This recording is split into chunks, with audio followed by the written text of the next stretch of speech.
আপনি? হ্যাঁ, বাধ্য হয়ে আসছি। আমি আপনাকে কত ফোন দিয়েছি, আপনাকে কোথাও পাচ্ছি না। ঝামেলা ছিল মানে বেশ। ভালো আছেন আপনি? আমি ভালো নাই। আমার সামনের উইকে আমার বিয়ে ঠিক হয়ে গেছে। আপনি প্লিজ আমার এই বিয়েটা ভেঙে দেন, প্লিজ প্লিজ, যেভাবে হোক আমার এই বিয়েটা ভেঙে দেন। এখন আর পাগলামি করার বয়স আছে? আপনি দেখতে যতটা ইয়ার না লাগেন, আপনার কিন্তু বয়স হয়েছে। বিয়েটা করে ফেলেন। হ্যাঁ, আমি বিয়ে করবো, কিন্তু সেটা আপনাকে। আমি আপনাকে ভালোবাসি। আমি সেটা বলতে পারিনি কখনো, কিন্তু আমার মনে হয়েছে এখন এটা বলা উচিত। আমি আপনাকে ছাড়া অন্য কোথাও বিয়ে করতে পারবো না। আপনি যেভাবে হোক এই বিয়েটা ভেঙে দেন না প্লিজ, আপনি যেভাবে হোক এই বিয়েটা ভাঙেন। সম্ভব না। সম্ভব না মানে? আমি জানি আপনি আমাকে ভালোবাসেন। ভালোবাসা হচ্ছে এক ধরনের ফ্যান্টাসি, আর এই ফ্যান্টাসি মাঝে মাঝে রিয়েলিটির কাছে হেরে যায়। আমার রিয়েলিটি হচ্ছে আমার মা, আমার বাবা, আমাদের সংসার।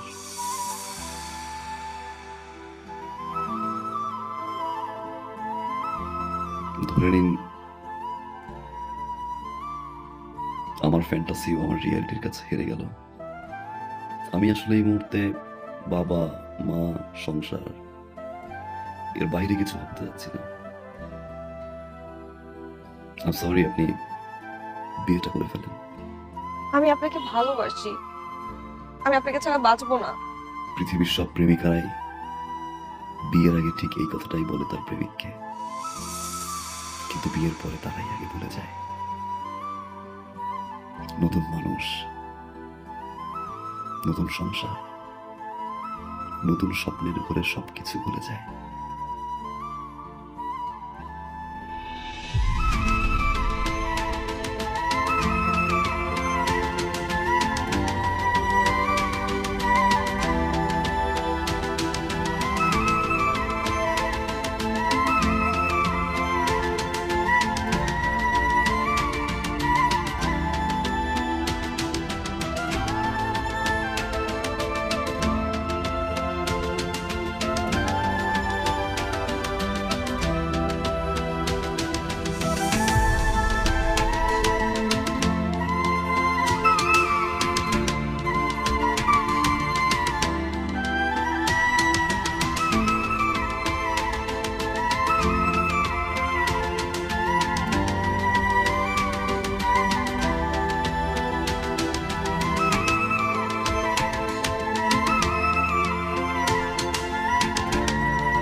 কেমন আছেন?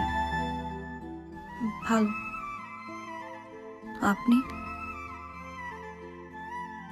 ভালো।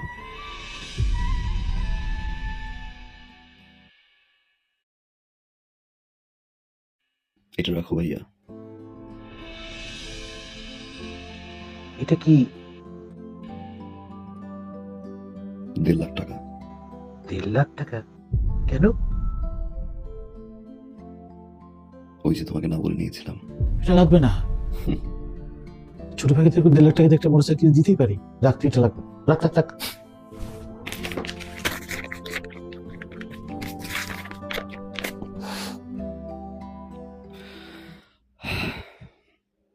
থ্যাংক ইউ ভাইয়া, থ্যাংক ইউ।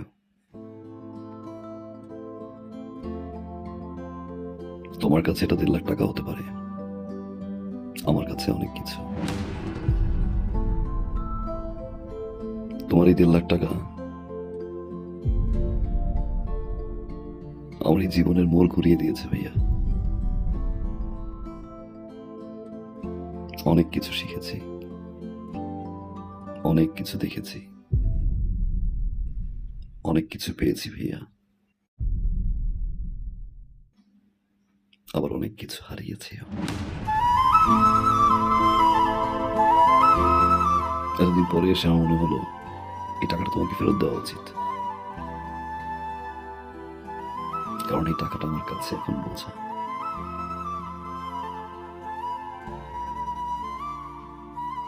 রাখো ভাইয়া, বাবা মায়ের জন্য দোয়া করবা। আসি ভাবি।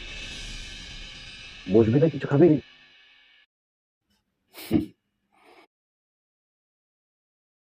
যে বাসা এখন পর্যন্ত আমার বাবা মাই খেতে পারেনি, সে বাসা আমি খেয়ে কি করবো ভাইয়া?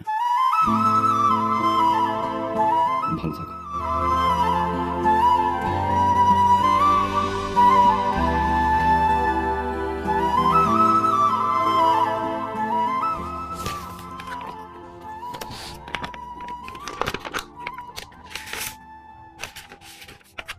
মা, হুম? আগামী 15 তারিখে আমাদের ফ্লাইট। আলহামদুলিল্লাহ আমরা হজে যাচ্ছি। আলহামদুলিল্লাহ। আলহামদুলিল্লাহ। কিন্তু বাবা, একটা দেনা ছিল তো। দিয়ে আসছি, যার টাকা তার হাতে পৌঁছে দিয়ে আসছি। খুব ভালো করেছিস বাবা। হজ থেকে এসে ইনশাল্লাহ বাবাকে নিয়ে সিঙ্গাপুর যাবো। হার্টের ট্রিটমেন্ট ওইখান থেকে করাই নিয়ে আসবো। কিন্তু বাবা, আমরা এই যে সবাই মিলে আমরা হজ করতে যাইতেছি, কতগুলো টাকা খরচ হইতেছে। তারপর তুই দেনাটাও শোধ করলি। মানে দেশের মধ্যে একটা ভালো ডাক্তার দেখাইলে ভালো হতো না? সিঙ্গাপুরে যাওয়ার দরকার কি? দেশের ডাক্তার তো রেফার করলো না, এত কিছু ভাবতে হবে না। আমি যতদিন আছি তোমাদের সেবা করে যাব। সারা জীবন তো জ্বালাই গেছি, এবার একটু সেবা করার সুযোগ দাও।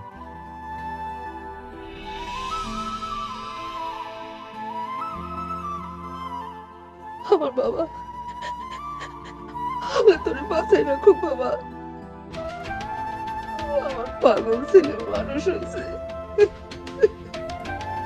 আমার আর কিচ্ছু লাগবে না বাবা, আর কিচ্ছু লাগবে না।